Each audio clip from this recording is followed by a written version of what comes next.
따따르다 따따따따따르다. 유튜브 시청자 여러분들 어서오소. 살남 송선생이라 하오. 먼 길 찾아오시느라 고생했소이다. 그러면 거두절미하고 오늘의 사연 바로 시작하겠소. 사고 쳐서 결혼한 새언니 때문에 돌아버리겠습니다. 전 신우 입장이고 새언니 이야기를 써보려고 하는데 여기다가 쓰는 게 맞는지 모르겠네요. 속상한 마음에 술도 한 잔 걸쳤고 모바일로 쓰는 터라 좀 횡설수설하거나 오타가 있을 수 있습니다. 넓은 아량으로 이해 부탁드립니다. 글이 길어요. 먼저 새언니가 오빠랑 결혼하기 전 이야기를 하자면 둘은 동갑내기고 고등학교 때 같은 학교 다니고 한 동네 살았다고 해요. 저는 오빠 낳아주신 어머니가 돌아가시고 재혼한 둘째 부인 태생이라 오빠랑은 같이 살진 않았습니다. 그래서 저는 그 언니를 잘 몰라요. 오빠랑은 나이 차이도 나고 같이 안 살았지만 오빠가 나름 어린 동생이고 그래도 같은 피 섞인 내 동생이다 아껴주고 잘 해주기도 했고 맞는 부분이 많아서 친하게 지냈어요. 그러다 보니 오빠 동창들이랑 노는 자리에도 가끔 껴서 놀기도 하면서 이런저런 얘기를 많이 들었습니다. 그렇게 껴서 놀다 보니 그 언니를 보게 됐었는데 좀 여장부 같은 스타일? 술도 엄청 잘 마시고 이성 친구들한테도 스스럼 없이 대하는데 그게 안 좋게 보이진 않았어요. 근데 문제는 오빠가 결혼 준비를 하고 있을 때 일어났습니다.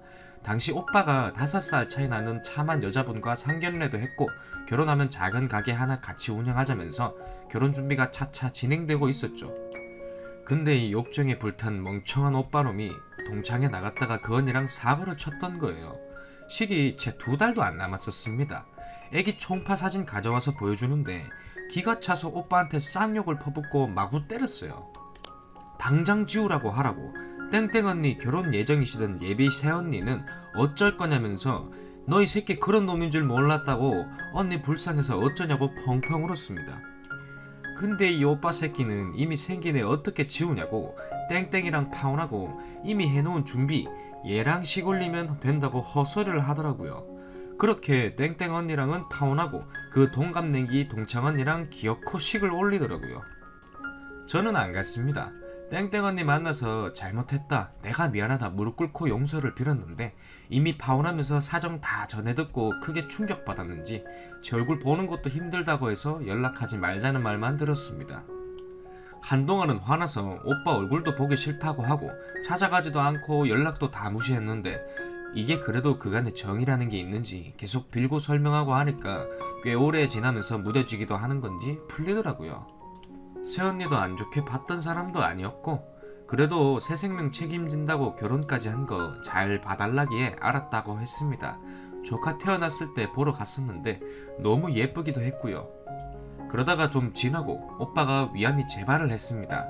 재발하면 더 크게 오는 경우가 많다고 입원해서 항암 치료까지 갔어요. 그러면서 새언니가 바빠지게 됐고 제가 조카를 봐주는 일이 많아졌습니다.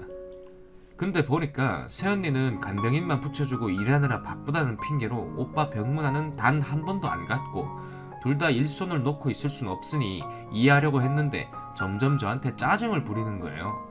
오빠 결혼 전에도 봐오던 사이라 아가씨라고 안 하고 제 이름을 부르거든요. 땡땡아 넌 진짜 애만 봐주러 왔니? 혼자 일하느라 빠듯하고 지치는데 집안 꼬라지 보면 더 기운이 빠져. 아무리 집안일 안 해봤다지만 그래도 다 큰 아가씨인데 보이는 게 없니? 이런 잡다한 짜증을 자주 내더라고요. 애 한창 뻘뻘거릴 시기에 갑자기 맞게 됐는데 제가 그럴 정신이 있습니까? 키워본 것도 아니고 제가 그냥 새언니 일할 시간이랑 제 근무 시간이랑 달라서 자는 시간 줄여가며 힘들겠다 싶어서 애 봐준 건데 애 키우는 집에 밀대 하나가 없어요. 청소하려면 그럼 청소기 돌린단 건데 제가 아무리 애 안 키워봤어도 들은 게 많아서 짬나는 시간은 애 잘 때뿐이다. 청소기 돌리면 애 깨서 청소 못한다 정도는 알아요. 그럼 잠도 못 자고 애 보면서 청소기 돌리고 손걸레질 하라는 겁니까? 저 돈 한 푼 받은 적도 없습니다. 저는 아래쪽, 오빠네는 위쪽이라 차비도 만만치 않은데 차비 한번 달라고 한 적도 없고요. 허리 디스크가 있어서 내려놓기만 하면 우는 조카 때문에 종일 안고 있는 것만으로도 허리가 끊어질 것 같습니다. 진짜 애 키우면 아무것도 못한다는 게 실감 날 정도로 힘들었어요. 그럼 새언니는 왜 간병인 쓰고 일하면서 오빠 문안 한 번 안 가는지 참 서럽더라고요. 몇 번 듣다 터져서 그럼 베이비시터 쓰시라고 언니 진짜 그러는 거 아니라고 하고 나와버려가지고 오빠한테 가서 하소연을 했습니다. 한 1년 정도 그 집 안 가고 오빠만 가끔 보고 하다가 오빠 퇴원하고 그래도 한 식구인데 중간에서 너무 불편하다 화해해라 해가지고 외식하면서 적당히 풀고 지냈습니다. 그 언니 뒤끝은 없어서 예전처럼 그냥 나쁘지 않게 지냈고 저도 조카 보고 싶어서 좀 꽁한 게 있었지만 종종 가서 놀아주곤 했습니다. 하루는 조카랑 블록놀이 하고 있었는데 그땐 새언니가 자택근무 중이었거든요. 조카가 엄청 잘 쌓아서 이쁘고 기특해서 와 우리 깡깡이 대단한데? 엄마한테도 우리 깡깡이가 이렇게 잘했다고 자랑하면 엄마도 칭찬해주겠다 그치? 하니까 애가 엄청 해맑게 웃으면서 블록 쌓은 거 가지고 가서 이렇게 하니까 칭찬받았다고 귀엽게 얘기를 하더라고요. 잘했다고 딸 머리 한번 쓰다듬고 칭찬해주는 게 어려운 거 아니잖아요. 근데 시선은 모니터에 고정돼서 무미건조하게 알았으니까 가서 고모랑 놀아 바빠 이런 식으로 아이 걸리적거린다는 식으로 반응한 것도 한두 번이 아닙니다. 저는 가끔 놀러 가는데 평소엔 오죽하겠습니까? 제 조카 어린이집 다니면서 부모 호출이 잦다 싶더니 일명 관심병이라고 하죠. 애기들이 정이 모자라서 관심 받으려고 행동하는 병 명칭이 갑자기 생각이 안 나네요.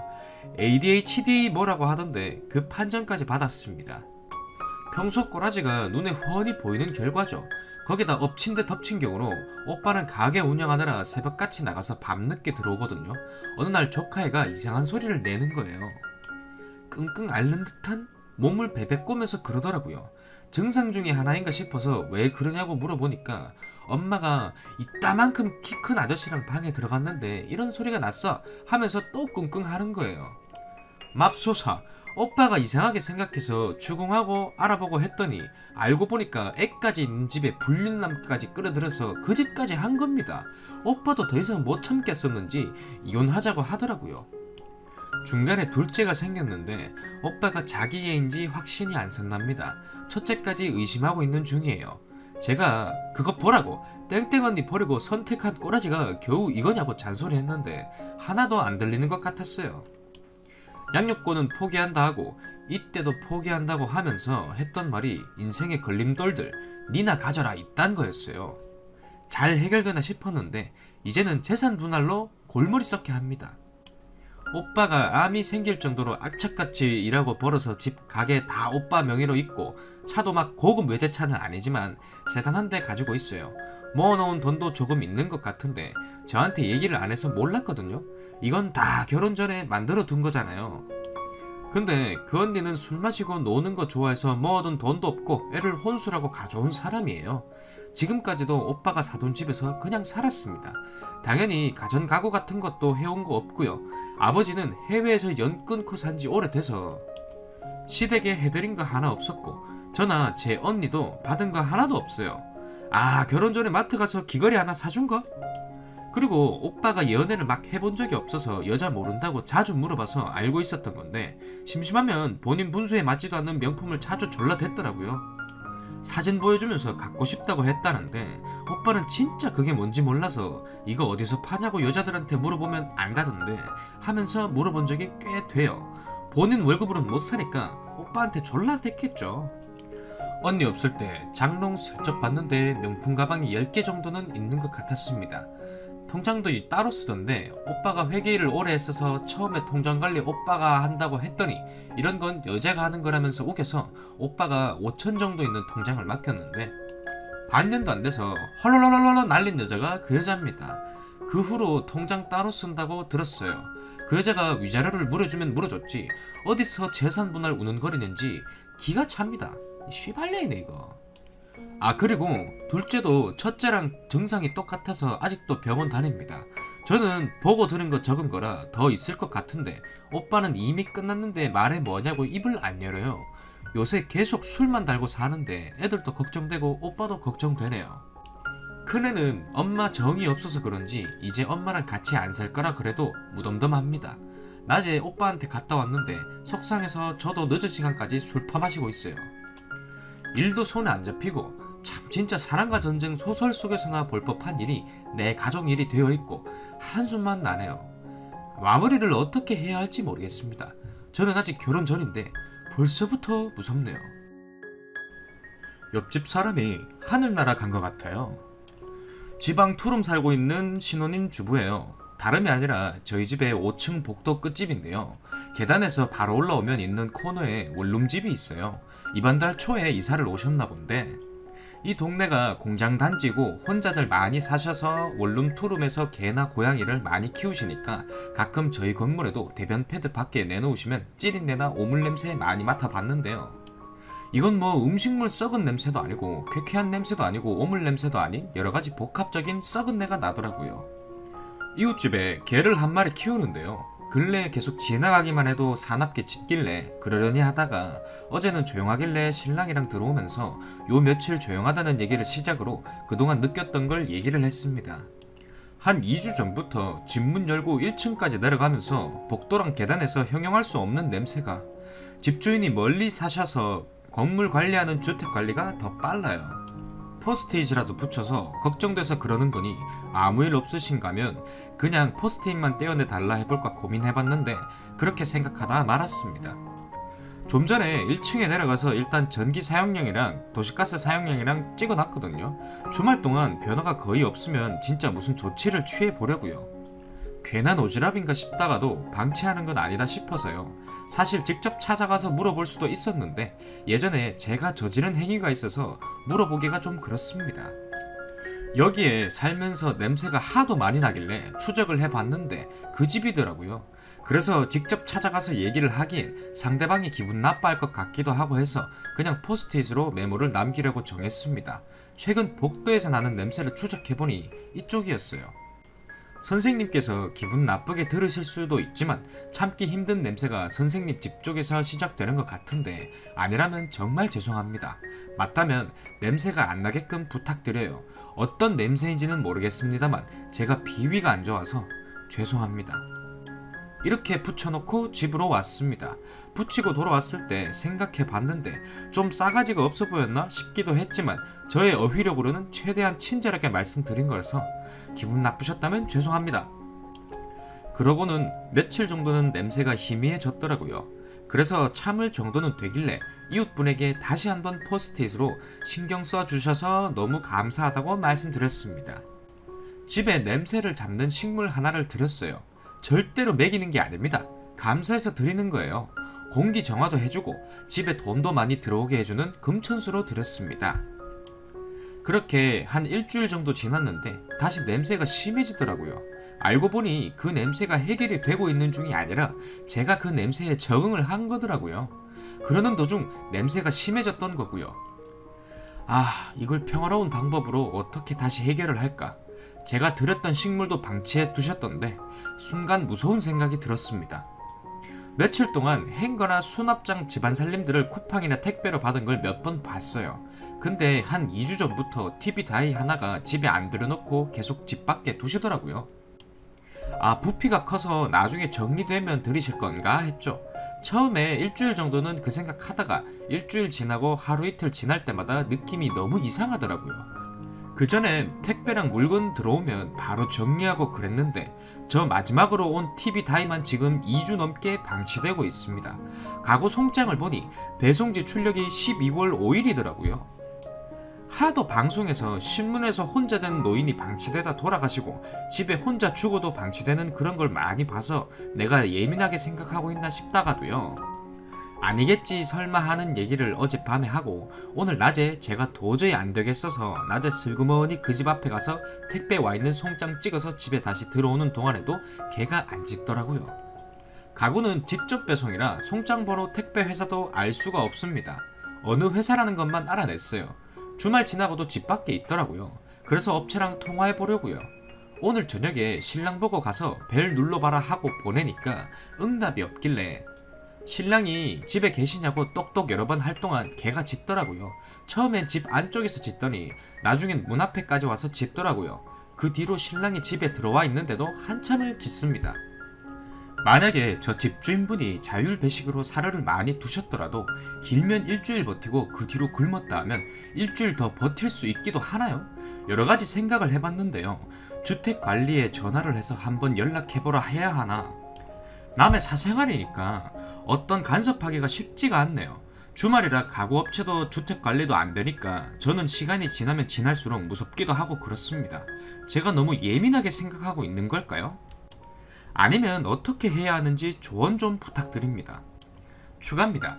많은 분들이 저처럼 제 이웃 걱정해주시고 궁금해하셔서 덧붙입니다. 제일 중요한 것부터 먼저 말씀드릴게요. 경찰분이 말씀하시길 정말 다행히게도 이웃분은 괜찮으시답니다. 연말이고 출장을 길게 다녀오셨다고 해요. 처음부터 무슨 일 생겼을 거라 의심하지 않았기 때문에 신고를 빨리 못했어요. 제가 사는 지역이 우리나라 제일 큰 대기업 두 곳 생산 공장이 있는 지역인지라 대부분 거주자분들이 공장 다니시면서 주야간 근무에 출장이 잦으신 분들은 주마다 다니시기도 해요. 그래서 택배가 한 일주일 정도는 오며 가며 보면서 아직 정리를 덜 하셨나? 혹은 아직 안 돌아오셨나? 의심은 거기서 그냥 끝냈고요. 저 사는 곳은 여자 혼자 남자 혼자 지내는 원룸 투룸이 지역 전체라고 봐도 무관한 곳이라 편의점에서 택배를 보관해 주는데요. 3, 4일 넘게도 계속 보이는 물건들 자주 봤습니다. 112에 익명보장 된다면서 문자 신고 넣었고 지역 경찰서에서 전화가 와서 정황 대충 말씀드렸고 출동 나가시는 분 핸드폰으로 출동하시기 전에 전화가 또 왔어요. 그 집에 거주를 하느냐, 지금 집에 계시냐 등등. 그래서 그냥 익명이고 뭐고 그 집 옆집 거주한다 등등 말씀드렸죠. 포털 사이트에 검색해서 다른 분들 캡처 사진을 보니까 익명 보장 되는 것 같으시던데 경찰 신고 더 늦기 전에 지금 당장 하자 마음먹었고요. 강아지만이라도 살리자. 그건 절대 아니고요. 신고해서 별일 아니라서 욕먹는 게 아니라 신고해서 별일 아니면 다행이고 기쁜 일인 거다 생각돼서요. 경찰분하고 통화 마지막에 기분 나빠하시진 않았냐고 물어보니 잘 말씀하셨다 얘기해 주시더라고요. 아직도 의심되는 건 출장을 2주 넘게 가면서 개를 그냥 두고 가기도 하나? 저는 동물을 안 키워봐서요. 그럼 그 냄새들은 뭐였나? 제가 개코까진 아니지만 예민한 편이긴 해요. 근데 정말 처음 맡아보는 썩은 내랑 쾌쾌한 내랑 불쾌한 내, 그런 복합적인 냄새였는데 깜빡한 게 있는데 경찰분께 강아지 괜찮냐고 여쭤보니 아주 건강하답니다. 주인분도 걱정돼서 병원에 데려가 봤는데 영리하게 2주치 사료를 나눠서 잘 먹었다고 하더라고요. 강아지가 불독가라던데 불독이 많이 똑똑한 강아지인가봐요. 나중에 저도 강아지 키우게 되면 불독으로 키울 거예요. 현실은 못 키우지만. 그렇게 여차저차 시간이 지났고 퇴근을 하고 집에 온 남편이 갑자기 이야기를 하더라고요. 그 남자 내 직장 맞은편에서 일 다니는 것 같다면서. 그냥 그렇구나 하고 넘겼습니다. 친한 사이라면 물어볼 수도 있겠지만 얼굴을 많이 본 것도 아니고 이웃이긴 하지만 말 한 번 주고받은 사이도 아니고 좀 그렇네요. 남편이 대신 물어본다고 하더라고요. 그럴 필요까진 없는데 제가 힘들어하는 게 많이 신경 쓰였나봐요. 참 자상한 남편이죠. 제가 걱정받고자 하는 글이 아니었는데 제 입장까지 알아봐주신 아직은 마음 따뜻한 대한민국이라고 생각할게요. 혹이랄 것도 없지만 많은 분들 의견에 놀라기도 해서 말이 길어졌네요. 안녕히 주무세요! 제가 샤워하는 사이 안방에 무단 침입한 범인을 그냥 풀어줬습니다. 2019년 9월 30일 7시 30분에 우리 부부가 저녁을 먹고 난 후 남편은 운동을 하러 근처에 나갔고 아내인 저는 집을 치우고 씻으러 욕실에 들어갔습니다. 샤워를 마치고 옷을 갈아입으려고 나오는데 분명 남편은 운동을 하러 갔는데 안방에서 인기척이 나서 남편을 10번 넘게 불렀는데도 대답이 없었습니다. 그 순간 마침 남편이 현관문을 열고 들어오고 남편이 먼저 안방에 웅크리고 숨어있는 강도의 옆모습을 발견했습니다. 남편은 저를 지켜야 한다는 마음에 저를 화장실로 밀어놓고 바깥으로 나가 옆집에 신고를 해달라고 수신호를 보냈지만 옆집이 모른 척하고 있었습니다. 그 순간 안방에 숨어있던 범인이 밖으로 달려나왔고 범인이 도망가려고 하자 범인을 잡아야 한다는 생각에 남편이 범인을 넘어뜨렸지만 위층으로 도망치기 시작했습니다. 그 사이에 남편이 범인을 쫓으며 저에게 다급하게 전화해서 경찰에 신고하라고 했고 9시 45분경에 땡땡 경찰서에서 출동을 했습니다. 경찰이 출동하고 과학수사대가 와서 범인의 족적을 확인했고 남편이 관리사무소에 CCTV를 보자는 제안에 형사의 입회하에 범인의 인상착의를 확인하고 90분가량 주변을 수색하다가 범인을 현행범으로 체포했습니다. 사건 발생 후 제가 너무 불안해하며 병원을 찾아가 검사를 받았고 검사 결과 극도의 신경 불안 증세가 보인다는 의사의 소견도 들었습니다. 사건이 있은 후 지금까지 정신과에 다니며 신경안정제를 먹고 있지만 차도가 없고 저는 불안 증세가 극도로 심각한 상태여서 일상생활이 제대로 되지 않습니다. 그런데 범인이 잡혀간 다음날 관리사무소장이 찾아와서 저희 부부의 안부를 물으며 하는 말이 오늘 그 현행범이 풀려나서 버젓이 아파트 단지를 돌아다니고 있더란 겁니다. 저는 잡혀간 지 24시간도 되지 않아 풀려났다는 것에 무척 충격을 받았으며 풀려난 사실을 피해자인 저희에게 알려주지 않은 경찰의 행동에 다시 한번 놀랐습니다. 너무 놀라서 한동안 집에 있지도 못한 채 저는 친정으로 도망가듯이 짐을 싸서 냉큼 친정으로 달려갔습니다. 친정으로 가서 부모님께 상황을 설명드리고 진짜 목 놓아 울면서 무서워서 집으로 다시 돌아가기가 무섭다고 얘기했어요. 그래서 남편에게 집에 있으면 무서워서 당분간 여기서 지낼게라고 얘기하고 2주 정도 있었습니다. 남편은 퇴근을 하고 친정을 잠깐 들려서 저와 같이 있어주다가 다시 집으로 돌아가고는 했고요. 저희 집과 친정은 1시간 정도 소요됩니다. 참 고마운 남편이죠. 아직도 감사하게 생각하고 있어요. 그렇게 친정에 온 김에 엄마랑 같이 영화도 보고 쇼핑도 하고 그러면서 제 심신을 달래고 있는 와중에 남편에게 연락이 왔습니다. 자기야, 아무래도 이사를 가야 할 것 같다. 그 범인 새끼가 우리 집 앞을 배회하고 있다. 지난 일주일 동안 하루도 안 빠지고 밤 11시쯤에 항상 있더라. 최대한 알아보고 있으니까 걱정하지 말고 장모님 장인어른이랑 같이 지내고 있어라.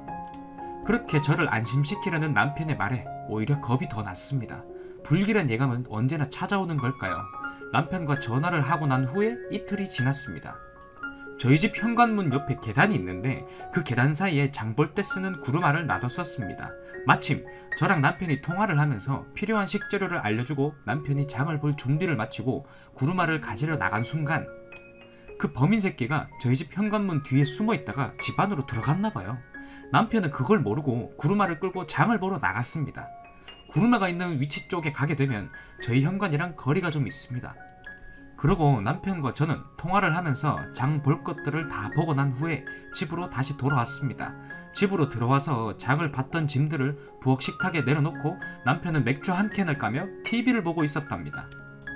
근데 안방에서 갑자기 서랍이 열리면서 부딪히는 소리? 살짝 쿵 하는 소리가 나길래 남편이 신경 안 쓰다가 예전에 있었던 일이 있어서 긴장하면서 안방으로 들어갔습니다. 아주 조용히 안방 문을 살짝 열었습니다. 그때 남편은 이성을 잃고 범인 새끼한테 달려들었어요. 그 새끼가 제 속옷을 자기 얼굴에 갖다 대고 냄새를 맡으면서 좋아하더라고요.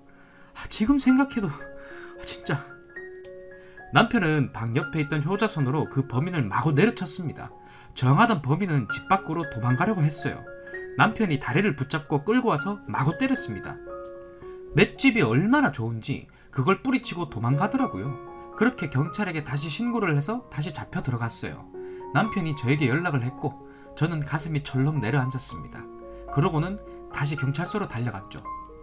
현행범으로 체포된 범인을 경찰은 불구속 수사를 원칙으로 하고 있다며 가해자의 인권만 보호하는 경찰의 행동에 저희 부부는 충격을 받았습니다.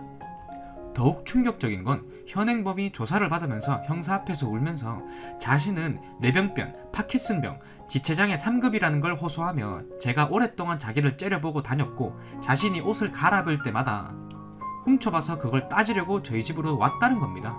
절대 사실이 아니고 그런 일이 없습니다. 처음 보는 사람입니다. 또한 여차하면 누구라도 해치려고 안방에 있는 남편의 차키를 들고 있다가 도주했습니다. 자신이 지체 장애인이라고 말하는 사람이 재빨리 도주했고 범행 당시 입고 있던 옷을 갈아입고 들킬까봐 자신의 집 욕실 배관 깊숙한 곳에 버리며 증거 은폐를 했습니다. 저는 도저히 이 말이 납득이 안 가서 이 현행범이 진짜 병력을 가진 지체 장애인이 맞는지 검증을 해달라고 하니 가해자의 인권 보호 때문에 알려줄 수 없다는 말만 형사에게 들어야 했습니다. 102동에 사는 저희가 300m 정도 떨어진 101동에 산다는 이 현행범은 이날 처음 보는 사람이었고 어디에 사는지도 몰랐는데 저에게 원인을 떠넘기는 이 범인의 말만 듣고 버젓이 피해자의 불안함은 무시한 채 풀어준 게 말이 안 된다고 생각합니다. 그래서 경찰서에 전화해 왜 풀어줬냐고 물었더니 땡땡 경찰서 팀원끼리 합의하에 불구속 수사를 해도 괜찮을 것 같다며 다음날에 풀어줬다는 말을 형사가 직접 남편에게 전화해서 얘기했습니다. 그런데 10월 3일 저녁 9시 넘어서 범인이 다시 저희 집 앞에 찾아온 것을 남편이 다시 붙잡아서 땡땡 파출소에 데려갔습니다. 범인은 자꾸 거기서도 저를 지목하면서 제가 째려보고 옷을 갈아입는 걸 훔쳐봤다는 말만 반복했고, 범인이 간질 증세를 보여 구급대가 와서 지금은 정신병원에 잠시 입원 중이란 말만 들었습니다. 저의 극도의 불안함에도 땡땡 파출소장은 범인과 저를 사건 당일 두 번째 날에는 범인의 말을 들어보자며 저의 동의도 없이 아예 대면을 시켰고, 충격을 받은 저는 새벽에 과호흡과 함께 불안함에 온몸이 떨려서 기절을 했고 땡땡병원 응급실에 실려가게 되었습니다. 이 사건으로 인해 엄청난 트라우마와 충격 속에서 정상적인 생활을 할 수 없는 저희 부부를 기만한 땡땡경찰서 형사팀과 땡땡파출소에서는 똑바로 사건을 처리하고 현행범이 반드시 법의 심판을 엄격하게 받게 할 것과 저희가 불안함 속에 극단적인 생각을 하지 않도록 조치를 강력히 취해주시기 바랍니다. 현재 저는 무료 법률구조공단에 이 글을 들고 가서 자문을 받을 생각이고, 경찰의 업무 태만에 극도의 불안함과 분노를 느껴서 경찰청, 검찰청 외 국민청원을 할 예정입니다. 경찰의 불구속 수사로 두 번이나 같은 일을 하루새에 겪은 우리를 걱정하는 부모님은 충격으로 정상적인 생활을 못하고 계십니다. 부디 꼭 이 글을 널리 퍼뜨려 주시고 아시는 분은 답글 주시면 정말 감사하겠습니다. 추가입니다. 어제는 무료 법률공단에 가서 자문을 구했고, 경찰청에 해당 경찰서 형사팀에 대한 업무 태만을 제보했고, 국민신문고에도 같은 글을 올렸습니다. 그리고 무료 법률공단에서 돌아온 대답은 현재는 범인의 행적이 무단침입만 적용되기 때문에 불구속 수사를 원칙으로 할 수밖에 없다는 말이었습니다. 최선의 방법은 제가 경찰에 신변 보호 요청을 하는 수밖에 없다는 겁니다. 아니, 신변 보호 요청을 해도 같은 아파트에 사는데 범인이 풀려날 경우에 무슨 일이 터지고 나면 무슨 소용이겠습니까? 진짜 어이가 없어서 남 일이라고 너무 무책임한 거 아닙니까? 범인이 10월 3일 파출소에서 저를 지목하며 얘기를 하다가 간질 증세를 보여서 정신병원에 응급 입원을 했는데, 응급 입원은 최대 3일까지만 있을 수 있고, 그 뒤에는 의사 소견에 따라 충분히 통원 치료가 가능하다 판단이 되면 또 예전처럼 풀려난다는 겁니다. 내일이면 3일째 되는 날인데 저희 부모님은 저희 부부가 어떻게 될까봐 불안함에 하루하루 살아가고 계십니다. 그리고 현재 방송국에도 제보를 한 상태입니다. 알아보면 알아볼수록 법이 그렇게 제정되어 있으니 한계에 부딪히게 되었고, 사실 너무나도 막막한 심정입니다. 일어난 지역과 해당 경찰서 이름은 논란이 될까봐 일부러 익명 처리했습니다. 남편이 게임에 환장한 놈이라 이혼하려 합니다. 익명의 힘을 빌어서 조언을 구합니다. 미친년 소리 달갑게 받습니다. 현실적인 조언 부탁드립니다. 저는 27살, 남편은 38, 11살 차이 나는 부부입니다. 결혼한 지는 1년 조금 넘었고요. 혼인신고는 아직 안 한 상태입니다. 남편이 혼인신고하는 걸 극구 반대하더라고요. 뚜렷한 이유도 없고 그냥 1년 뒤에 하자고, 요즘 다 그런 추세라고 좀 더 겪어봐야 아는 거 아니냐는 식으로 고집부리길래 알았다고 했습니다. 초반에 아는 지인분을 통해서 남편을 알게 됐습니다. 상대방에게 대놓고 나이를 묻는 것은 실례라 생각되어서 대충 30대인 줄은 알고 있었는데, 동안이라 30대 후반인 줄은 모르고 몇 번 만나다 보니 좋은 감정이 생겨 나이를 알고 좀 충격 먹었네요. 그래도 그땐 미쳤는지 콩깍지가 씌어서 망할년 진짜 후회할 줄도 모르고 만난 지 1년 만에 결혼을 했고, 현재 남편을 알게 된 지 2년이 넘어갑니다. 만남이 짧았다면 짧았고 길었다면 길었지만 연애하는 기간 동안엔 이런 사람일 거라곤 상상조차 못했습니다. 전 제가 스스로 헬게이트에 입상한 거였어요. 시부모도 아닌 남편 때문에. 연애하는 동안에는 다른 커플들과 다를 게 없었고, 고집이 좀 세고 자신의 말이 맞다고 우기는 경우는 종종 있었습니다. 그때는 제가 싸우기 싫어서 그래 오빠 말이 맞다 그러고 그냥 넘어갔습니다. 결혼 후 시부모님은 되게 잘해주셨어요. 남편이 막내이고 늦게까지 장가를 못 가고 있어서 시부모님은 제게 늙은 아들 데려가줘서 고맙다고 몇 번이나 그러시고, 둘 다 맞벌이라서 아이는 안 갖기로 합의하에 결혼했고요. 남편과 저는 아이를 좋아하지 않았습니다. 벌이는 제가 100 정도를 더 법니다. 남편은 위로 형이 둘이 있는데 두 분 다 결혼을 일찍 하셨고, 둘째 형이 호칭 생략합니다. 개빡쳐서. 게임방을 운영하는데 거기에 남편이 매니저로 들어가고 출퇴근 시간 자유에 게임을 마음껏 하는 조건으로 한 달에 100을 받기로 둘이 그렇게 합의를 했다네요. 이 사실을 저는 결혼 후에야 알았습니다. 처음에 남편 게임방인 것처럼 그러길래 그런 줄 알았거든요. 이미 결혼했으니 어쩔 도리 없죠. 약속이 생기면 나갑니다. 경조사 그런 것도 잘 챙겨요. 문제는 일 끝나고 집에 와서 터집니다. 집에 와서도 바로 컴퓨터부터 켜는 거예요. 게임하려고. 밥도 모니터 앞에서 먹고 화장실 가고 씻고 잠자는 거 빼면 모니터 앞에서 생활합니다. 그나마 약속이 있으면 나가라고 떠밀어요. 모니터 앞에 저러고 있는 것보다 나을 것 같아서. 진짜 말로 해도 안 되고 컴퓨터까지 치워봤지만 게임방으로 도망가버리고 대책이 없습니다. 얼마 전에는 야근 때문에 몸살나서 응급실 왔다 갔다 했었는데 남편이란 이놈은 응급실에 코빼기도 안 비쳤습니다. 썩을 새끼. 그 시간에도 게임하고 있더라고요. 다 죽어가는 목소리로 응급실 좀 와달라고 보호자가 없다고 그랬더니 자기 인던 돌아야 돼서 다 끝나고 가겠다고 하더라고요. 눈물이 펑펑 나고 진짜 서러워서 결국 친구를 불러서 응급실 수습 다 끝내고 집에 왔습니다. 집에 오니까 친구 왔는데도 여전히 컴퓨터를 붙들고 있는 남편. 그 남편을 보고 이혼 결심을 했습니다. 이혼하겠다고 했더니 처음으로 남편이 모니터가 아닌 제 얼굴을 보면서 얘기합니다. 네가 무슨 생각으로 이혼하는 거냐고. 이혼이 그렇게 쉬운 줄 아냐고. 뭐가 불만이냐고. 기가 찹니다. 불만이 뭐냐니. 그동안 제가 누누이 말했던 것들, 행동했던 것들은 다 어디로 간 걸까요? 제가 어차피 당신이 원하는 대로 혼인신고도 안 했고 우린 법적인 부부도 아니니 이대로 끝냈으면 좋겠다. 나는 폐인 같은 남편이 아니라 인간적인 남편을 원했던 거였는데 당신은 그렇지 못했다. 우리 그만했으면 좋겠다. 이랬더니 그놈이 하는 말이 혼인신고를 안 했어도 이거 사실혼이야. 뭘 모르네 얘가. 이러면서 한참을 혼자 낄낄대더라고요. 네가 먼저 이혼하자고 했으니 위자료 준비는 해놓아야 될걸? 법대로 해도 그래. 먼저 이혼하자 하는 사람이 위자료 내는 거야 이 등실아. 이혼을 요구한 사람이 위자료를 내야 되고 혼인신고를 안 했어도 사실혼이 인정되는 건가요? 어떻게 해야 될지 조언 부탁드립니다. 추가입니다. 좋은 조언들을 많이 해주셔서 감사합니다. 고민이 많이 되더군요. 이혼하기 전에 이 사람에 대한 실체를 알려야겠다는 생각도 들어서요. 시부모님은 남편이 그냥 성실한 줄만 아시니까요.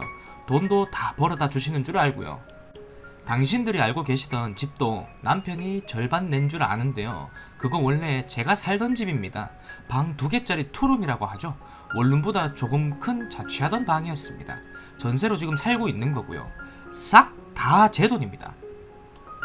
그래서 가구 같은 것도 쓰던 거 외에 필요했던 것만 남편이 충당하기로 했었는데 남편이 사다 놓은 건 식탁과 컴퓨터 그리고 컴퓨터 책상이랑 그 소파같이 생긴 건데 펼치면 침대 되는 그런 거 하나 가져온 게 답니다.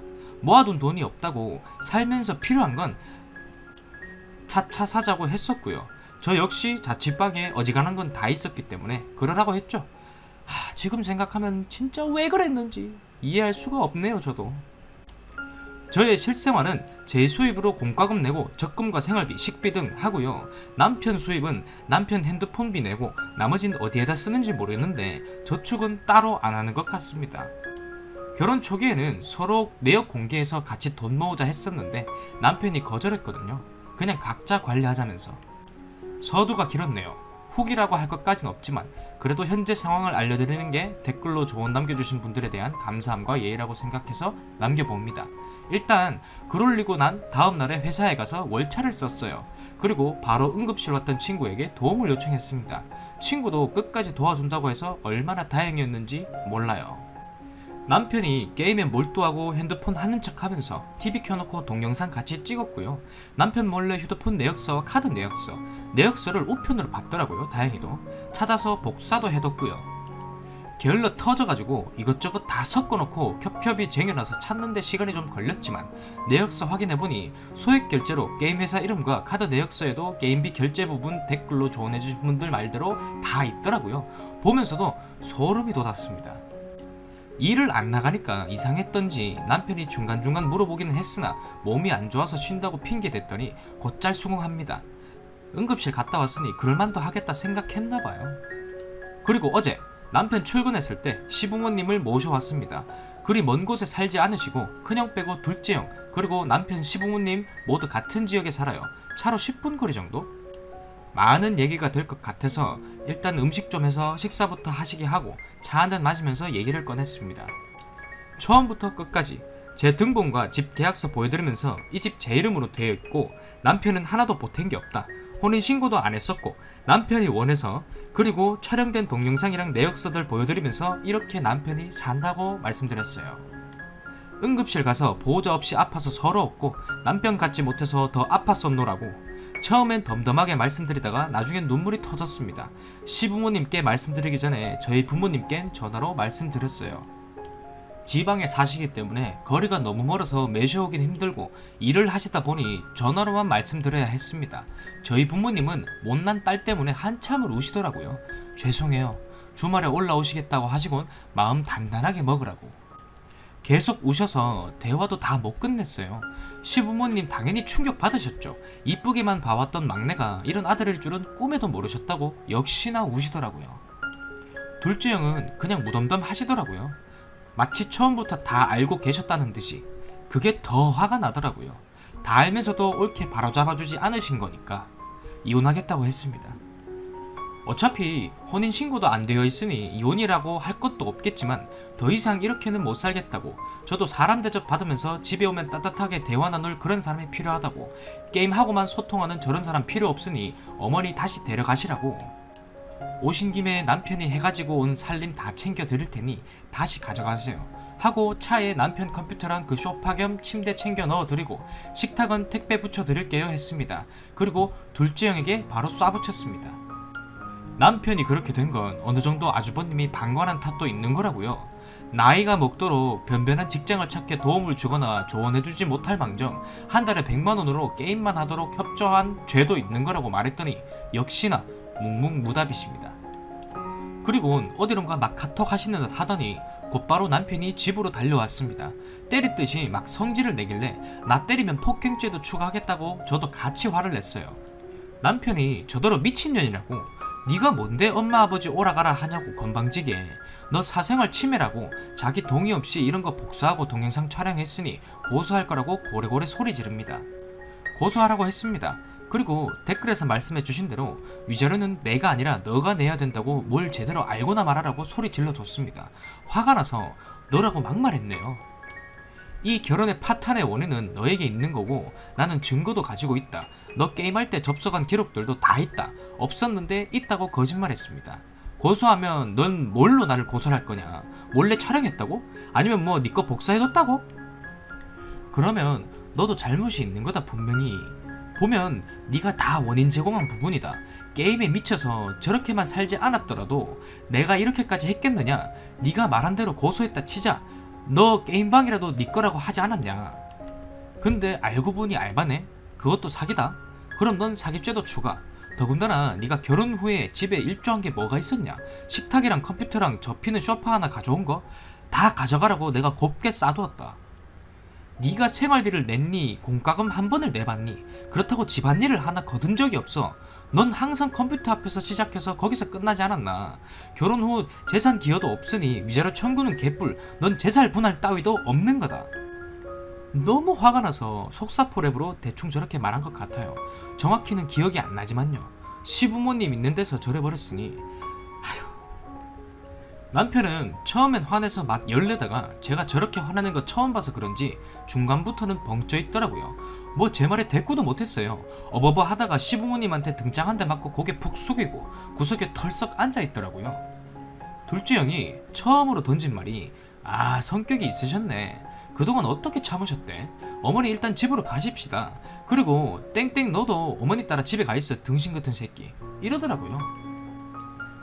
남편 옷가지들 대충 그 쓰레기 봉투 50리터가 가지고 있던 봉투 중에 제일 크길래 거기에 담아서 둘째 형한테 던지듯이 주고 보냈습니다.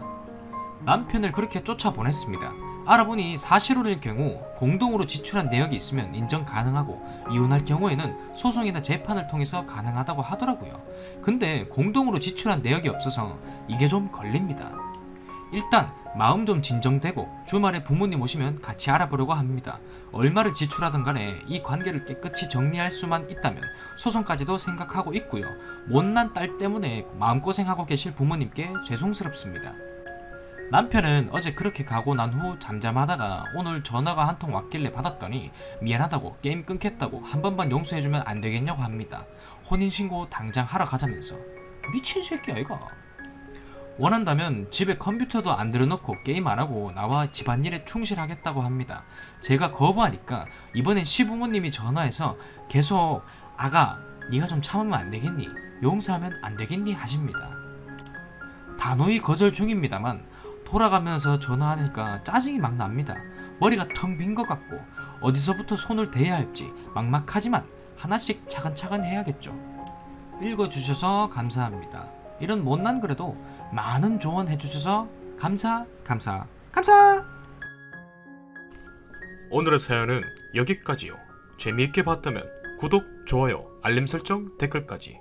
재미없게 봤다면 구독, 싫어요, 알림 설정, 댓글까지. 그럼 이만 물러가겠소. 빠이.